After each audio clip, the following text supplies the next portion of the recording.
All right, everybody, back at it. I am still in Primm, yes. We see the familiar sight of me standing in front of the Vicky and Vance, wondering which way to go.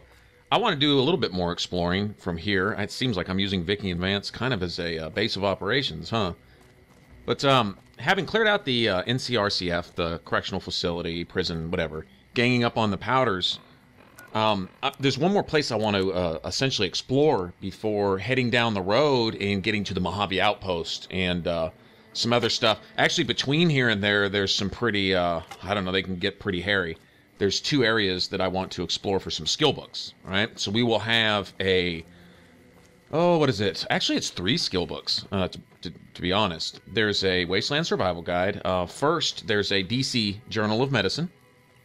And then there is a Guns and Bullets. Now, the Guns and Bullets is in a little police station just off on the side of the road. And so we'll grab that last before we get to Mojave Outpost. But before that, there's one area surrounded by a lot of ghouls.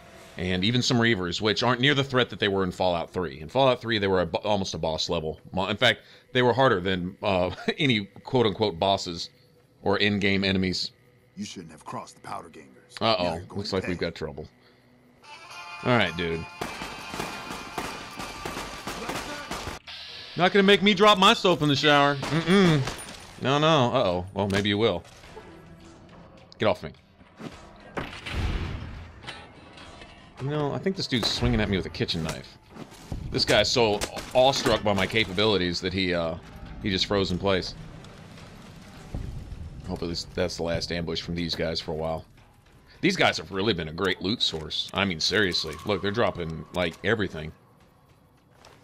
I wonder how many hundreds of rounds of ammo I've gotten from these guys all put together. The reason I'm running around with a bat here is I'm about to face some Viper gang members, and there is a... with the DLC come the GRA challenges.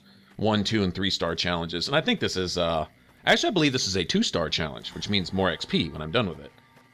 And, of course, there's a trophy or an achievement for completing, I believe, 3 of each. The 3-star ones are actually pretty difficult. They're specific. You know, kill specific kinds of enemies with a particular kind of weapon under dire circumstances and all this other stuff. But this one's relatively easy to complete. It just takes a little while because I think you have to kill like 20 of these guys with a baseball bat, which means finding them. But I think fiends count towards this also, so if I don't have it completed once I get to Vegas... it's really, really easy to go over there. I think it's on the west side of Vegas where the fiends all are around that vault. Vault 6, I think. There should be a lot of them there. Also, when you have followers, they like to steal your kills. So it's a good idea to get them. Even have them wait. If you just need 1 or 2 more and Edie keeps sniping, sniping your kills from a distance, then have them wait around the corner and, you know, I'll be back in a minute, buddy.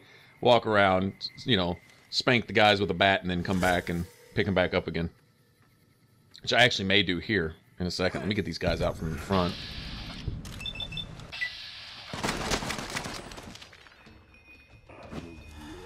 Uh-oh. He's glitched on that rock, and I'm getting shot while I'm missing. That's just awesome. I shouldn't even gone into bats. Like I said, I'm just trying to steal my kills from Edie. Okay, now you're going to see why shortly. I am such a big fan of this place, the Prospector's Den. It's a bunch of dead prospectors, like we see here, okay? Be quite a few of these, and they all have this kind of stuff. It's essentially a merchant who's died, and so you get to loot his body. And it's, like I say, it's not just him. There's about, I don't know, half a dozen of these guys. Get playing cards for your caravan deck, and a lot of ammo, extra guns. There's sets of armor if you want them. You'll probably find leather and metal armor here. And at the police station down the road, where we'll pick up our first Guns and Bullets book, there will always be a Viper gang leader, I think it's called. Or Jackal gang member. Jackal? That may be it. Anyway, whatever. It'll be a gang leader, and they'll have metal armor on. Actually, I kind of like the way it looks, but I'm not a big fan of medium or heavy armors, so I won't be rolling like that. But a version of the metal armor I may give to Veronica later on. It is a little-known fact, and I guess I guess, at some level of gameplay, it really doesn't make that much of a difference as far as gameplay goes, but the heavier armor you put on your followers, the more it slows them down, and for specifically Boone and Veronica, I would say it seems to make some difference, in my opinion, in their gameplay, especially Veronica. She seems to become sluggish, and she seems to take more damage with the heavier armor for some reason. Maybe it's because she's not as agile or something. And it may be my imagination, but that's the way it seems. Now, I know it makes you slower. Obviously, heavier armor, slows you down quite a bit. Slows down your movement speed. It even does that with your tune or your character. So, I try to keep Veronica in either light or medium. She's pretty much a beast. And then I need to find Pushy. Pushy is basically a special ballistic glove. I think it's a ballistic glove. It may be considered a gauntlet or something, but I don't know. But it's a fist weapon, and oh man, give her that, and she's unstoppable.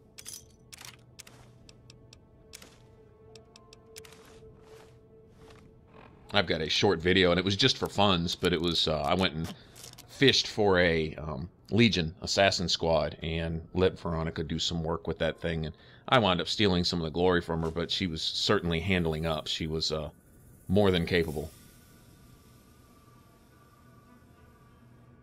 Definitely a beast with the pushy ballistic fist. All right, there we go. There's one in metal armor right there. It's pretty cool armor. It looks pretty cool on followers especially. But with the DLC, you get a light version of this, which I think it comes out to be medium instead of heavy or something. But there are other armors with similar protection as it. Oh wow. If Edie's not stealing my kills, these guys are stealing their kills. Killing each other. That sucks. I'm hit. Guess she had a grenade rifle. At least she crippled one of my limbs for me. Appreciate that. What really would have been fabulous is if she would have had a doctor's bag on her. Oh, police shades. Cool.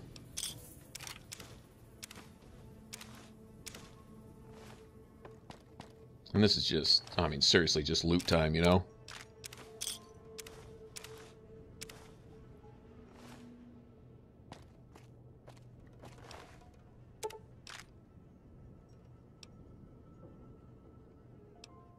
I think you can kill these guys with the 9-iron as well as a baseball bat. I mean, I happen to have my baseball bat here, so there's no point in changing out, but I think 9-iron works too. I don't know, it's certain weapons. Just like there's a challenge for killing Deathclaws with, it's either a silenced 22 pistol, boxing tape, probably boxing gloves, or something like that.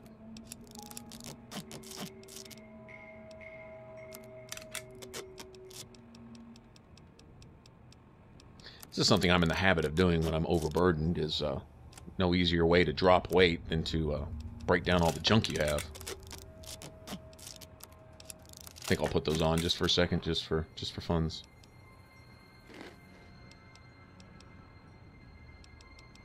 And I think there's a lockpick skill book in here too, which is not like I wouldn't come in here anyway and loot this place, because I mean, come on, man. All these dead prospectors laying around, that's a lot of stuff.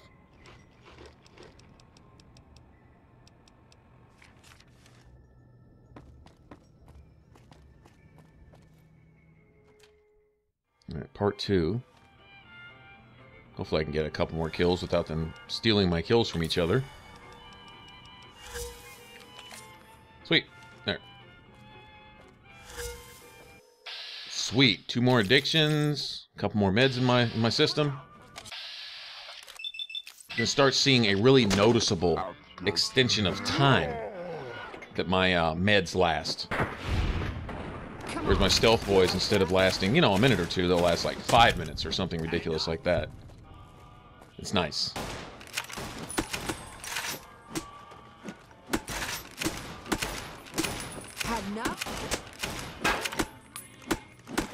Another reason I'm not a big fan of melee in this is you run around essentially spamming right trigger, and that's not very fun to me.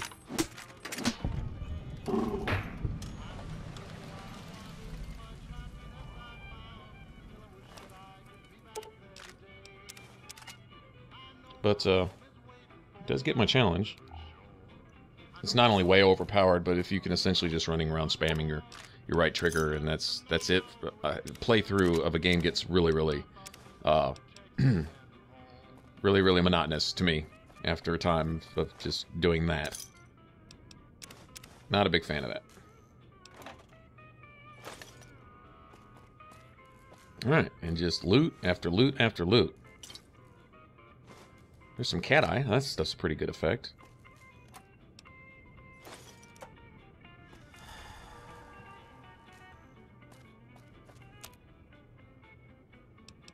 Guess it's like Night Eye. Wasn't it called Night Eye in Oblivion? I think it was Oblivion. I remember having a helmet equipped with. Is that what it was? Oh, guys, you know, at least leave something in the comments. I don't remember what it was called now, and I was the biggest Oblivion fan ever. Is that one where everything had that, I don't know, kind of monochromatic look that. Not really black and white, it was more of a kind of a purplish tint. But, you could see in the dark. I remember finding a helmet off the coast that had water breathing and night eye or whatever it was called. Huh, oh well, don't remember. Now, I think this place respawns. I don't know if the bodies of all the prospectors respawn here. That I'm not sure about, but I believe everything kind of recycles. Like these Viper guys will show back up, or Jackals, or whatever they are, and all that stuff.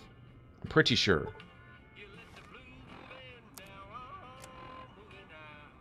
Yeah, I don't have enough skill for that, but that's fine. There's a Tumblers Today. That's a permanent skill book. I'll definitely take that.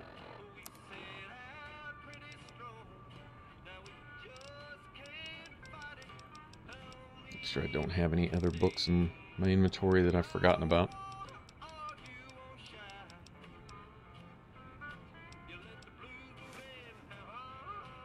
Alright.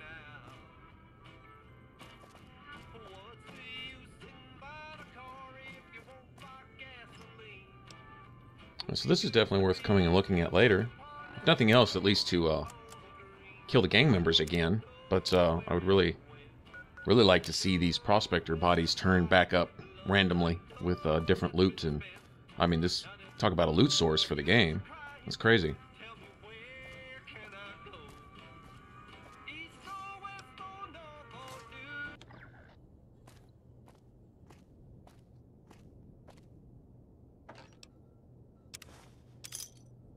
Wow, look at that. Nice.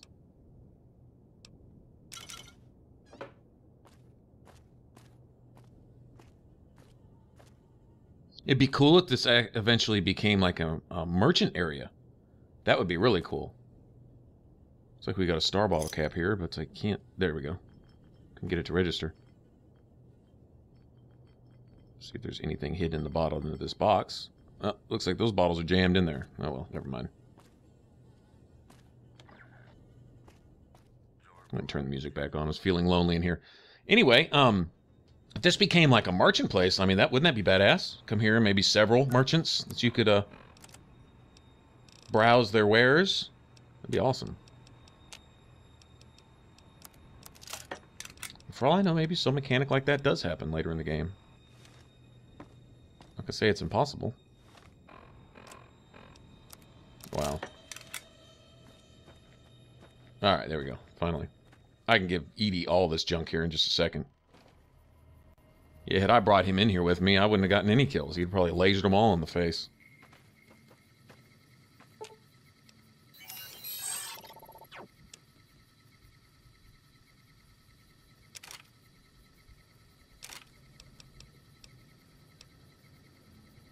Some of the stuff that I give him can be for just backup stuff that I don't want to carry but use to repair the weapons I have. Like, especially once I get sleepy time, I'm going to want several 10mm submachine guns that if they're in my inventory, I might be tempted to sell them. So have Edie hold them until I need them, and sleepy time deteriorates really slowly for a 10mm submachine gun, which notoriously, even in Fallout 3, they notoriously degrade quickly. Even, I remember in Fallout 3 you had Sydney's what'd she call it? Her ultimate SMG or whatever. But yeah, that's where we'll be heading right there. The Mojave Outpost, where the two Ranger statues are shaking hands. But her ultimate SMG or whatever she called it, that was supposed to have the highest health. In other words, take the longest to degrade. And I remember, you know, just firing off several clips out of that thing, and it was amazing because the clips were extra long, and I mean, you could just really lay down some lead. But the thing would degrade pretty quick. I mean, sure, it was a little slower than a 10mm submachine gun, but not much. And so you'd have to have a lot of those things on hand. Of course, in Fallout 3, the merchants had a repair skill. So I remember being able to go to, what's his name, Uncle Ro? Over there at Canterbury Commons, yes, where the antagonizer and, oh man, good memories. Yeah, where they'd be fighting it out in the streets with their ants and their robots. Okay, get Uncle Ro to invest in all of the traveling merchants. And I remember being able to go to Canterbury Commons and you could just sit there and wait for, you know, 12 hours a day, whatever, and a new merchant would come through and you'd catch the dock and, oh, I think his name Crazy Wolfgang, the junk dealer. And anyway, once you had invested, I believe it was twice, and it was something. It was an amount for Fallout 3. It was like 1,500 to 2,000 caps total for each merchant. But once you fully invested, even if you didn't want their stuff, if you ever saw them in the wasteland, their repair skill would be at like, it'd be in the 80s or 90s. So if you had a weapon that was almost broken, you could get it fixed almost new. And plus, they would have like a couple thousand caps to spend. So once you started killing Enclave, you know, and had access to a lot of plasma and laser weapons, caps were like no issue then. I mean, it was nothing to have, you know, 250,000 caps and nothing to do with it, you know.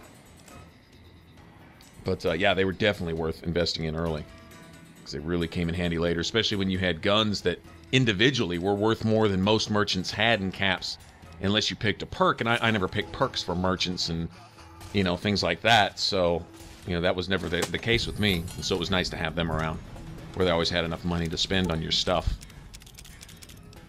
And if nothing else, you know, if you had a bunch of stuff to repair, you know, several thousand caps worth of repairs, and you had several thousand caps worth of goods, just repair your stuff first, and then, you know, sell it all back later and break even. So it was nice. Anyway, you don't have that here. You don't have a repair skill with merchants, but you have more access to repair stuff with weapon repair kits and crafting and all that good stuff, you know, in this one. So they kind of make up for it, where you can do for yourself what they don't do for you anymore.